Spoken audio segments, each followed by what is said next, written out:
being like, there's definitely a line to where our loyalty stands, hence the blowjob. What makes our country any better than Russia?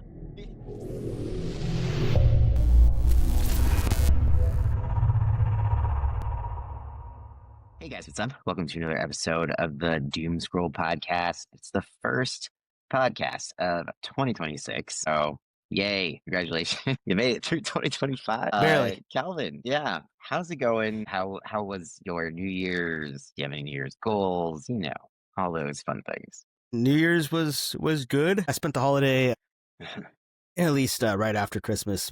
My wife and I joined my side of the family. We went to Disneyland for a couple of days. So that was exciting, but also a nightmare because, as you can imagine, that time of year, the park was pretty packed. But that was good. New Year's Eve was good. Just chilled at home with the dogs. It's hard to leave, and go to a party or go to a friend's house when, we've got the dogs and people are lighting off fireworks and stuff. They get pretty nervous.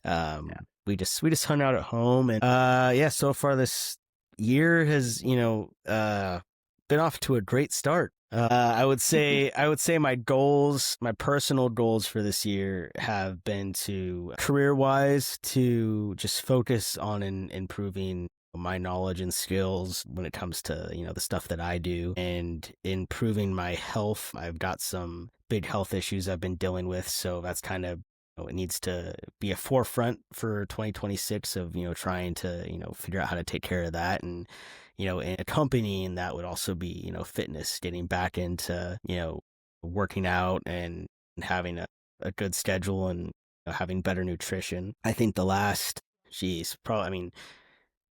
really been like the last 5 years, probably since COVID happened that, there's been every year has been, one thing after another with, stress and work and finances mainly that, I've kind of just put taking care of myself on the back burner. So it's just gotten to a point where like you realize that you can't really just ignore things anymore. And so, yeah, those are my goals. Yeah. What about you?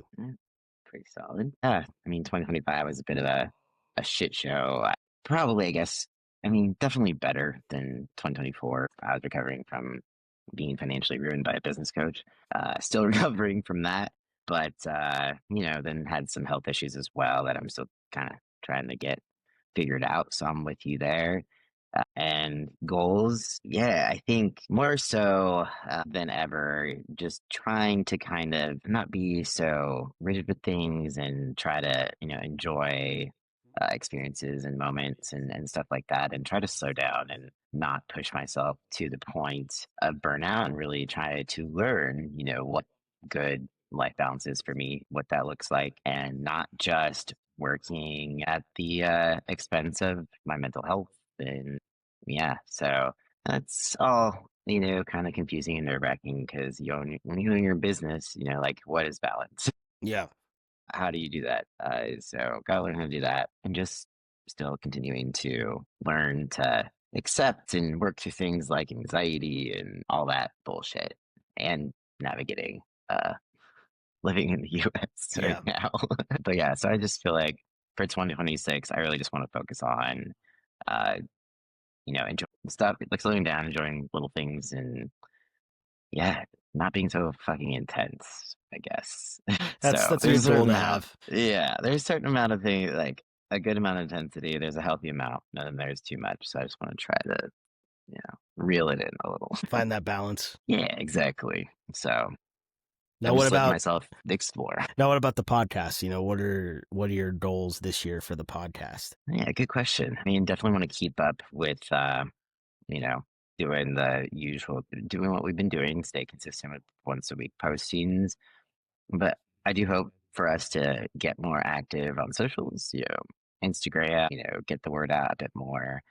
If time and stress and schedule allow, definitely want to work on the, quality and editing, and just kind of focusing on it a bit more. Because, yeah, we're just kind of started it we're just kind of throwing things up there. So now I'm like, okay, well, what can we do if we focus a bit more? Yeah, that makes sense. How about you?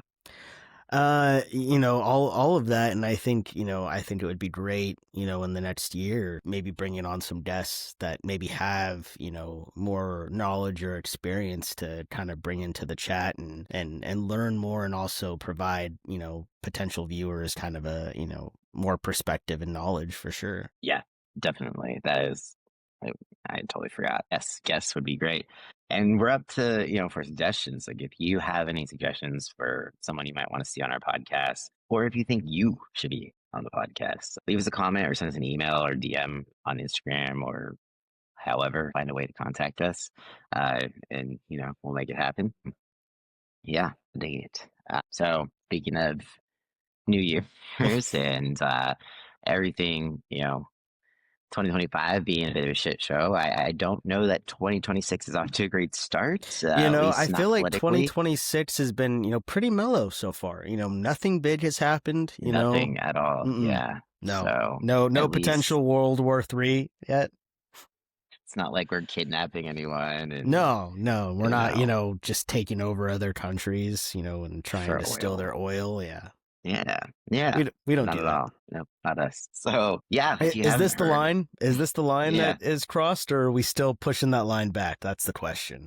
obviously pushing it back and pushing it back and pushing it back. Yeah, I sent you that reel Yeah. yesterday where it has basically there's Trump and then his followers MAGA, right, being like there's definitely a line to where our loyalty stands, Mm-hmm. and so then Trump like so they draw the line and Trump like puts his toe over it and they're like okay, and then he like dances over it and stuff, and they just keep drawing another line, and then he steps over it and drawing another one. And it's like Mm-hmm. it's so fucking accurate. I mean, I have seen some MAGA followers be like, "Nope, that's it." But I've also seen a lot of mental gymnastics, especially involving the latest Venezuela situation. And I get it to some extent. It can be conflicting because, on one hand, like, no, we shouldn't have been doing this at all. On the other hand, they keep showing footage of like people in Venezuela celebrating Mm-hmm. over the fact they, you know, kidnapped their dictator president. But two things can be true at once, right? Mm-hmm. They can be happy about that. And this can also not be a good thing in the long run for both Venezuela and for the US.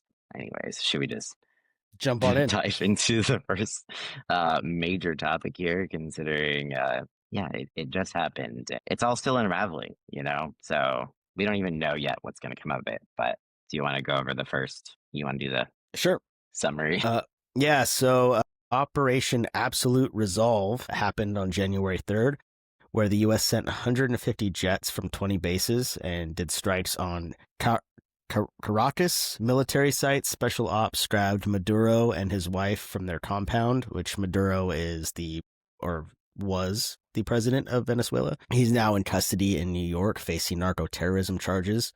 Trump's take is the U.S. is apparently going to run Venezuela temporarily for a safe transition and quarantine oil rerouting from China and Russia. Rubio confirmed the blockade stays. Maduro's VP Delcy Rodriguez is calling it barbarism and is holding emergency talks. She is currently in Russia. We have now gotten condemnation from Russia and China for the aggression. Latin America is fearing more U.S. meddling, oil markets jittery, and the history of interventions adding fuel. I also saw that now Trump is kind of threatening Mexico, as well as I just saw earlier today, he's saying that he's got his eye on Greenland and he's thinking about doing the same thing with Greenland. Again, as you said, Maduro was a dictator.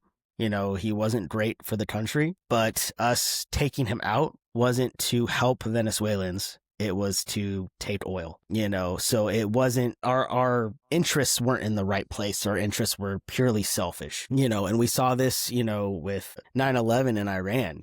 We weren't attacking them. We were trying to take oil. That's when it comes down to it. And so we've got Trump also talking about Greenland because he wants their oil too. It's just it's pretty disgusting, and it's just put a really, not that we have had, a positive taste in other countries' mouths in the recent years, but this definitely pushes us over into a whole nother level, And yeah, I don't know. What are your thoughts when you saw this start playing out? One, not surprised because it was kind of like being hinted at, and we were, bombing their boats and shit already. But also was hoping it wasn't going to happen, because Trump says a lot of shit. So that's the other hard part. You never know what he means and what he doesn't mean. And yeah, so apparently he means this one.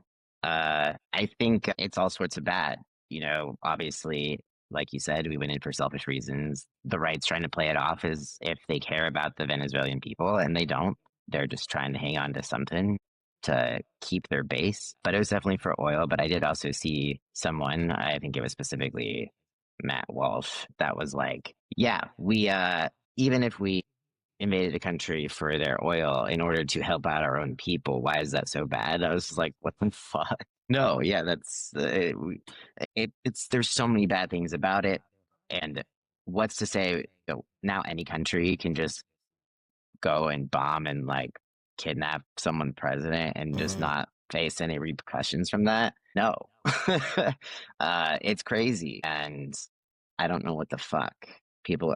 I don't know how anyone could see this as like a positive thing right now. Yeah, It's going to well, start also a to domino effect. yeah, well, and also to arrest the president on narco terrorism charges, right? When you just pardoned the Honduras president for the exact same thing, basically, so Yeah, it's very hypocritical. And again, they don't care about the drugs, they don't care about that, they care about oil and resources, and they're just using that as a mask. yeah, exactly. Because we've definitely seen pictures or videos of Trump Jr., whoever, all of them, I don't know, like taking some hits of cocaine randomly. So we know that the Trumps are contributing to the drug problem by purchasing them. I've seen some interesting videos on TikTok recently of Marco Rubio like doing something weird like while on camera. So, I wouldn't be surprised. I feel like everyone in government, not everyone, but a lot of people in government are on some sort of stimulant, cocaine or whatever. Yeah. So to pretend that, they care about drugs is hilarious.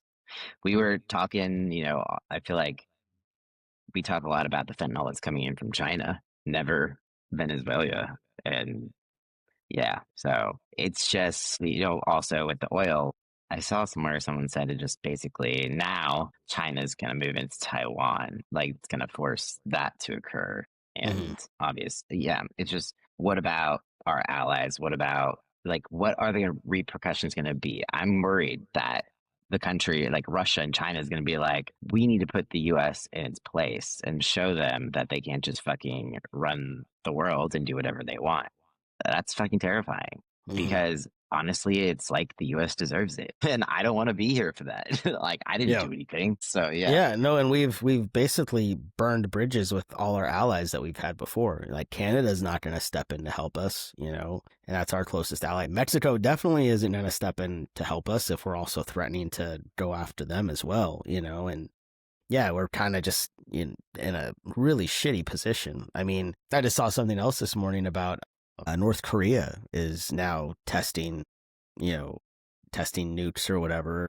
And they're against us as well. So like, it's just really scary. I mean, you think about, World War II where you had was it Japan and Germany I can't remember what else, but, bonding together. And it's like, it feels like that same thing where we forced a lot of high powered, countries to kind of bond together against us. And, we're not untouchable. We've been very lucky as a country that really, Pearl Harbor is the only, big attack that we've seen in the last, 50 years or, 9/11, but that was more like internal. Like we haven't had, bombing plane. We had a plane fly into, but we haven't had like military coming onto our soil type of thing, and so we've been very lucky in that situation. But now we're coming to a thing where if Mexico is bordering us, if they want to do something, and yeah, it's scary, especially, we're,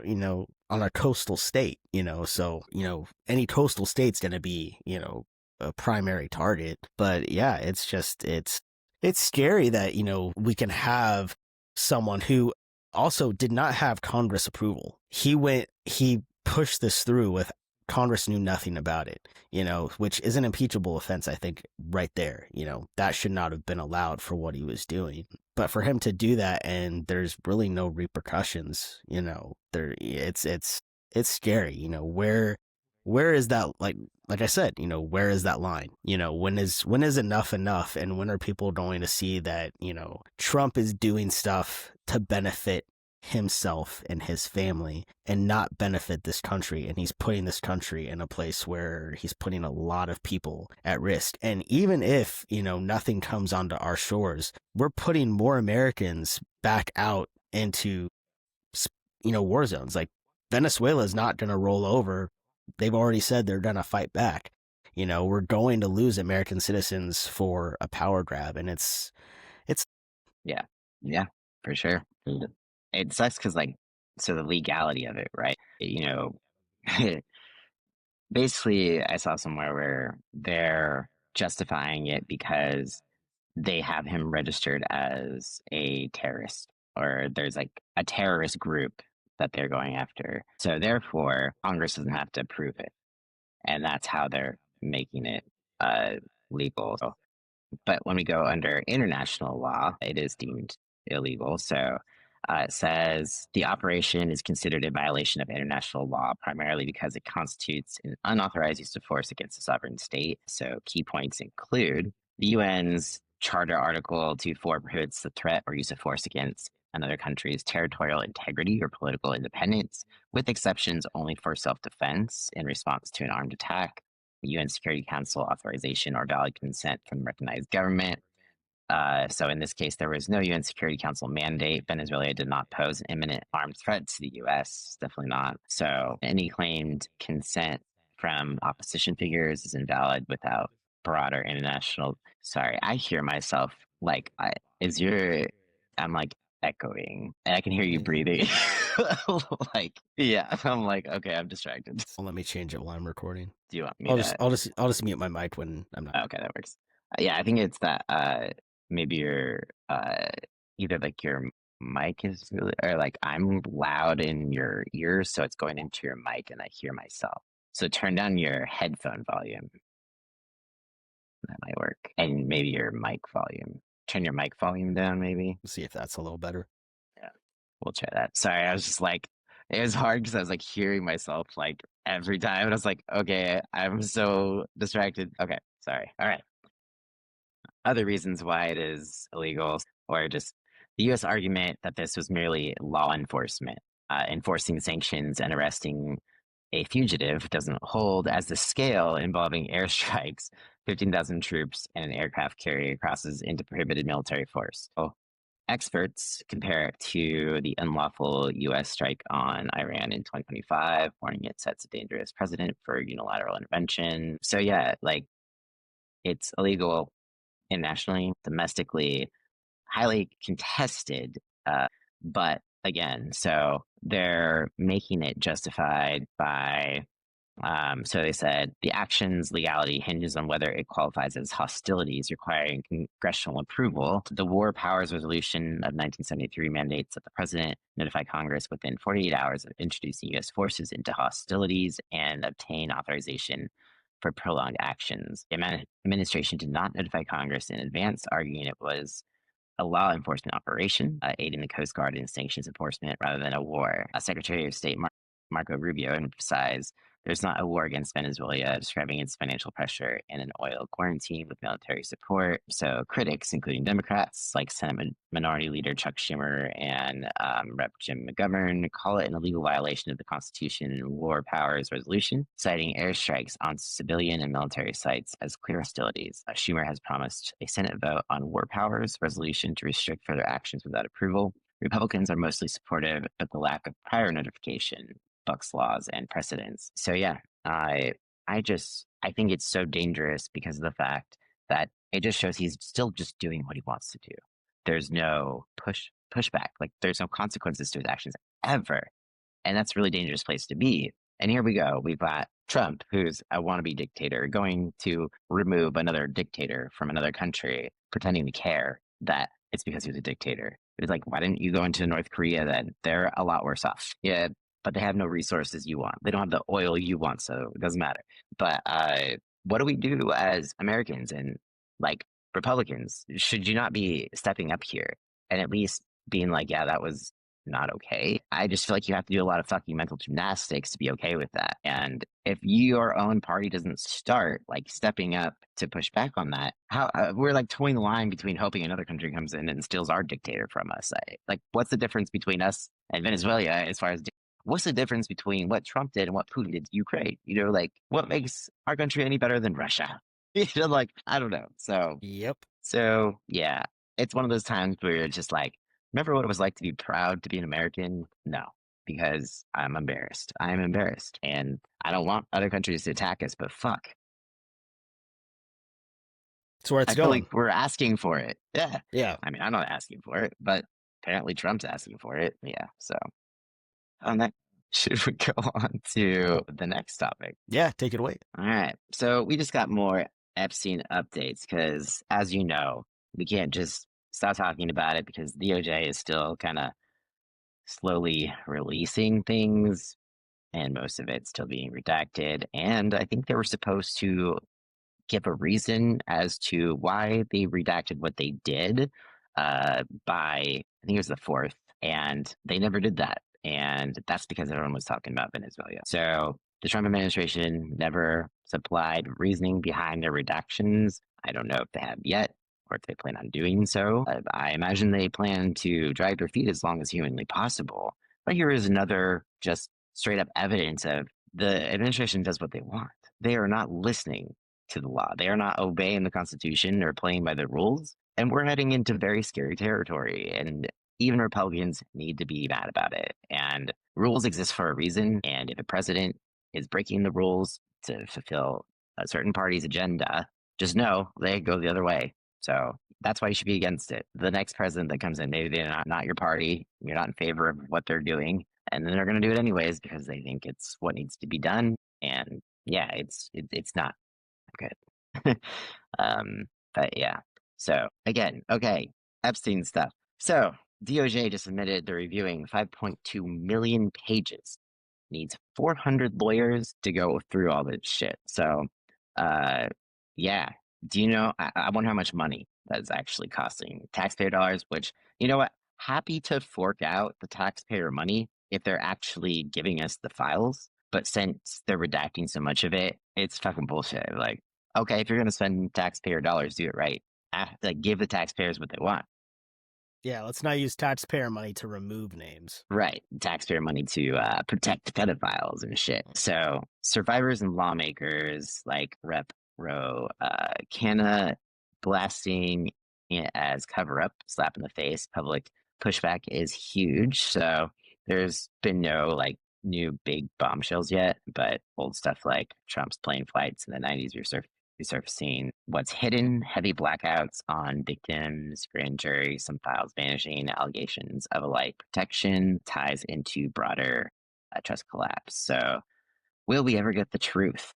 That is the question. And again, there's still stuff going around about, there's more than just sex trafficking stuff in the files. And that's another thing that they're uncovering, Epstein, just being with all the billionaires as they rule the world and do fucked up shit because they can. It's like one of those crazy mind bending Netflix series that you can't stop watching because your mind is just blown and you're like, does this shit actually happen? Do people actually do this? Yes, rich people actually live this way and they have hit people and they kill people and they don't follow the law. They have their own rules that they follow. They're in their own club that we are not a part of. And there's different rules just because they're in charge and they can pay people and get away with shit. And it's not fair, but unless we all can come up with $1 billion, there's nothing we can do about it. So, yeah. So I don't I have any also new saw news on Epstein something. besides there's no news. I did see something where it was Marjorie Taylor Greene, basically like she confronted Trump about releasing the Epstein files, and he like screamed at her that his friends were gonna be in trouble or his friends would suffer Yeah, or something like that. it's like those are my friends you're gonna hurt or something like that. Yeah. Yeah, and it's like, well, that would be a reason I'd be like, then you're a shitty person. It's Mm-hmm. like, goddamn, she's definitely been on a campaign to, separate herself from Trump and coming out with how that went down. And I'm not surprised. I believe it. So what's going to come of it? Absolutely nothing. I just cannot believe at this point. I don't know. I feel like we need to, like, he needs to just be gone in order for our country to be safe. And at what point do we get there? Like, does some other country threaten the U.S. to like force us to get rid of? Like, I don't know what does it look like. I haven't lived through this. No one's lived through this. Yeah, well, it's also So scary too because you've got, JD Vance being basically platformed to be, the next president. That's what, Erica Kirk and whatever her poll thing is pushing. And so it's really hard to, figure out like is I don't know, like, I don't even know. Like I don't trust the system anymore. Like I just feel like everything is just so corrupt now. But when it comes to Epstein files, if Trump didn't do anything wrong, if his buddies didn't do anything wrong, if you release all the files, all it's going to do is vindicate that. Even Bill Clinton has come out and been like, release all the files. Like it's being looked like I did something wrong. Release all the files. yeah, And if he did something wrong, he should be, charged for it. But yeah, if he didn't do anything wrong, then that should vindicate him. Also, I mean, Trump hates Clinton, so if there was enough evidence in there for him to be charged for something, Trump would go after him. Like that. So I don't know. I feel like, we're not going to, honestly, I don't think we're ever going to get all the answers. I don't think yeah. they're going to find reasons to not release everything. They're going to release stuff that hints at certain people that pulls the light away from them, but not release everything. And it's just a mess. Yeah. And it's funny though, like, I don't even think Trump hates Bill Clinton. I think that behind the scenes, they actually, you know, were friends. I know they used to be friends. They used to hang out. Yeah. Hence the blowjob. Maybe he hates him now, but we know that he used to be chumming with the Clintons, and the Clintons were chumming with Epstein. They're all in the same boat, and so Trump can try to deflect and turn it on Clinton as much as he wants, but even Clinton, I feel like at this point is like, I'm old as fuck, whatever, you know, Hmm. put me in jail. He's probably like, I'm with Hillary, like, it's just, I don't care what happens to me. But yeah, so I don't know. It's interesting. I just don't know how this guy gets away with what he does. And maybe I do because money and men and bullshit and cults. But it's really painful era to have to sit through as someone on like as a spectator who is affected by all the decisions Yeah. that they're making. So yeah, It's exhausting. it really is. And it's like you're just, eternally waiting for it's like half the country is in a cult and you're waiting for them to wake up and it's taking way too long. And you're Yeah. wondering if people are going to wake up or if the country is going to go down with it. Because if you look at cults, they usually last for quite some time and it takes a devastating event or blow for everything to kind of happen. What was that Hmm. Jonestown situation? Like, holy Hmm. shit. I feel like this is a Jonestown situation, but it's a whole lot messier and bigger and destructful because it's Yeah. not just like this small little part of the country that is affected. It's not a small little town. It is the whole country and countries outside of the US. The whole world is affected by this fucking cult situation and you feel helpless. You just don't know what to do.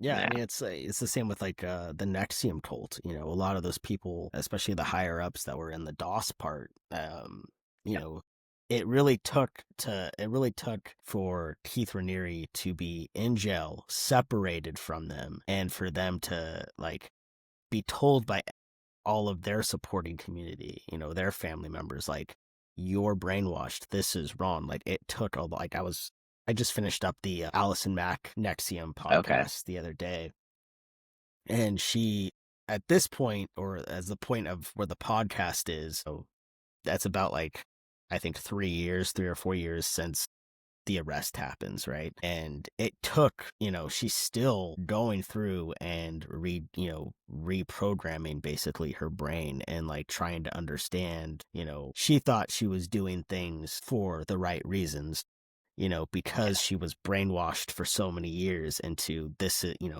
whatever. But that's kind of the same with MAGA, is you get brainwashed and it's little things, it's pushing that envelope just a little bit every single time, enough to where you can justify it, to where we're at the point where those justifications are so far out, but you've pushed it every single time, and it's really going to be either something so horrific that happens, that people are like, whoa, that what's going on, or it's going to be a situation where, I mean, you look at, the Nazis in Germany, where they were so, so brainwashed into what they were doing was right, and building that hatred up for other people and justifying what they were doing. Germans now are like, yeah, we see how that was wrong, but that took a long time. That wasn't something where, people were, there were some people that were waking up to it, but it took a long time for people to, basically to get,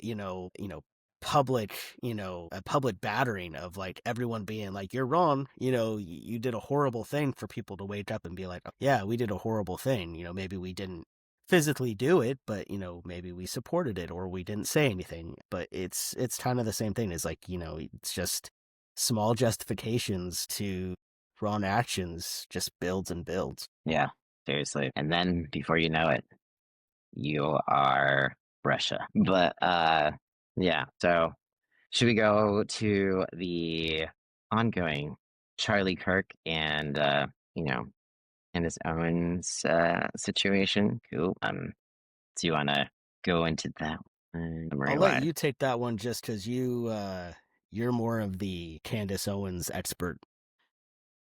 I wouldn't call myself an expert, but I've been following it. So I'm at this point where I'm kind of like, I feel like everyone's just full bullshit now. They're all doing it for clicks and money in some way, shape, or form. There's definitely some holes that have, you know, fallen into both sides of the story. There's a few things with Candace. I think one of her witnesses, supposed witnesses, has a history of being full of shit. So I think there's a lot of people who initially were following her. I think his name is like Mitch Snow or something, and he was one of the witnesses she said was on some. I guess there was some like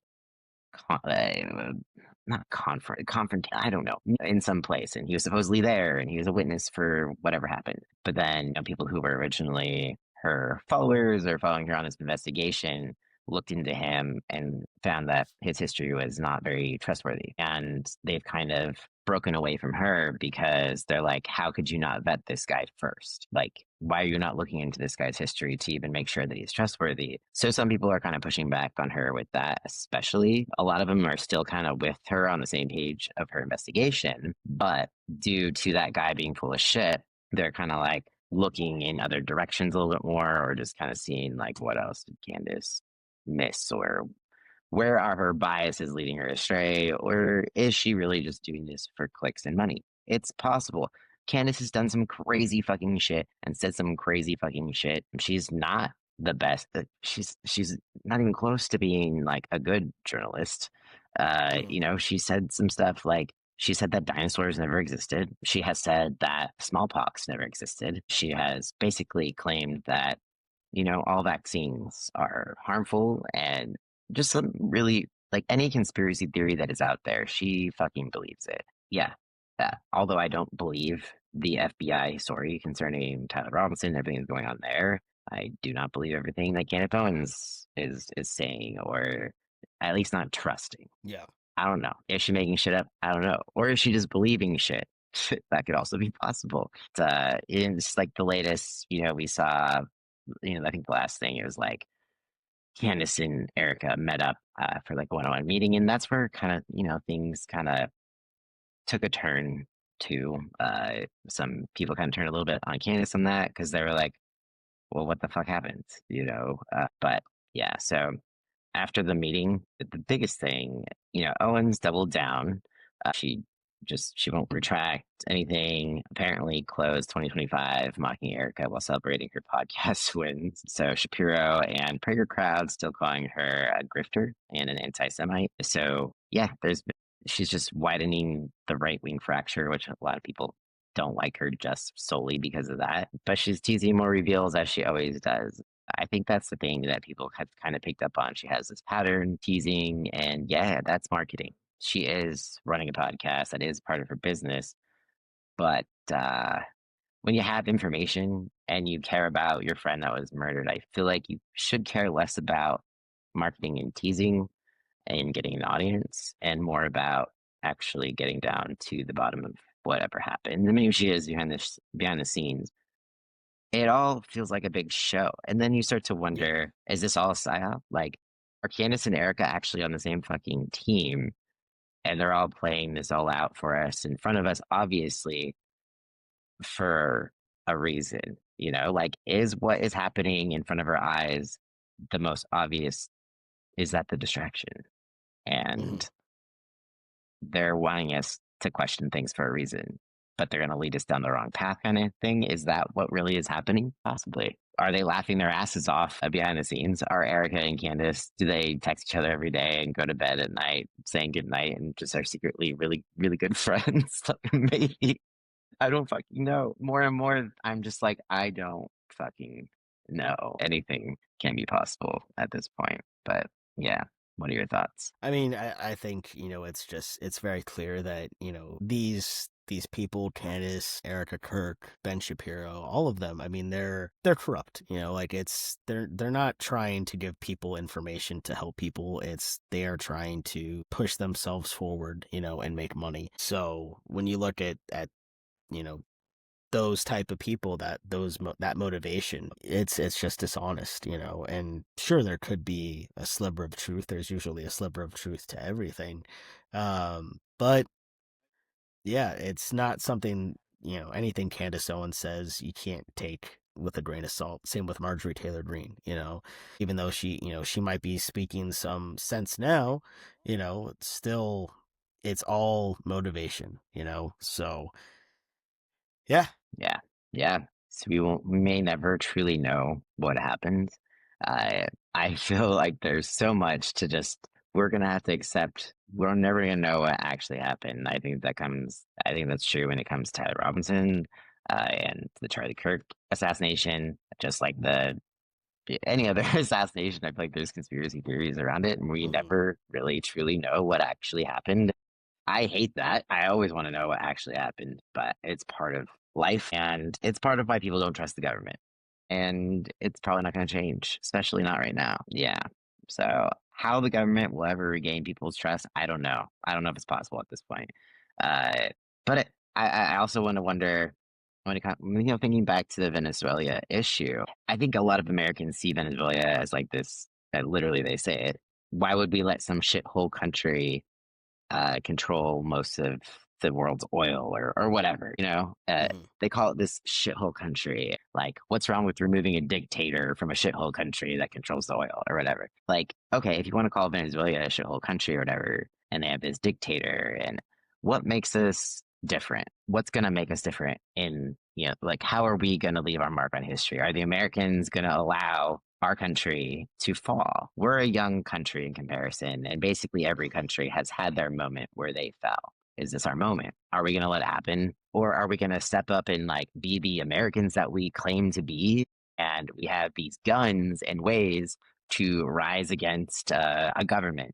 But would we actually ever do that? Or is half the population just going to be fucking idiots and use it to fight the other half of the country instead of like the guy in charge causing issues? Or like, is there ever going to be a moment where the American people all unite and realize that this is a bad thing for the country and something needs to be done? Can we ever unite on that? What is the line? How do we get there? Would we ever get there? I don't fucking know, but I feel like we need to. Yeah. uh, all the questions for 2026, but yeah, should we just go into what we've been watching to try to talk about something a little lighter? Yeah, so I've just been finishing up the last season of Stranger Things. So we've got the series finale left to watch, which we're gonna watch tonight. That's pretty much been it.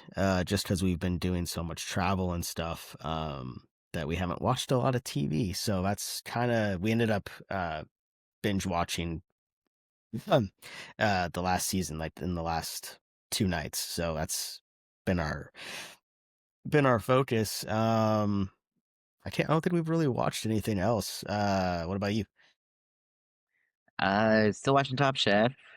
We started watching this other one. I don't know how to pronounce it. It's like Pluribus or whatever on Apple TV. Pluribus, yeah. Which is kind of trippy. It's really good so far. I think we're only like 3 episodes in, but yeah, definitely a good one. Highly recommend if you've not heard of it or you need something to watch. Uh, I think that's it so far. There's definitely some good documentaries, like the Jodie What's Her Face one, Mhm. just came out on Netflix. Uh, there's Thousand Pound Sisters coming out Monday. Fuck yeah. Love that show. Let's see. The Pit is coming back, I think like January 8th or 9th. That's an HBO Max show. And yeah, so good things ahead. Lots of good TV. But so far, Pluribus and Top Chef have been where we've been putting our watch hours at. So Oh, I guess the other show we've just got obsessed with and watched is Heated Rivalry. So that's it's on HBO Max. Um, but if you like shows like the L Word or just those kinds of shows, it's definitely it's about two hockey players who basically are gay, but it's a whole secret thing, but it's a really good show, and it's definitely caught a lot of attention just because of the sexuality and the scenes are definitely not for kids to be watching for sure. You don't want to watch this with family. But the actual writing and story is actually really good too. So yeah, that's something we've just finished the first season. awesome. Well, all right. Anything else you want to discuss before we wrap up this episode, our first episode of 2026?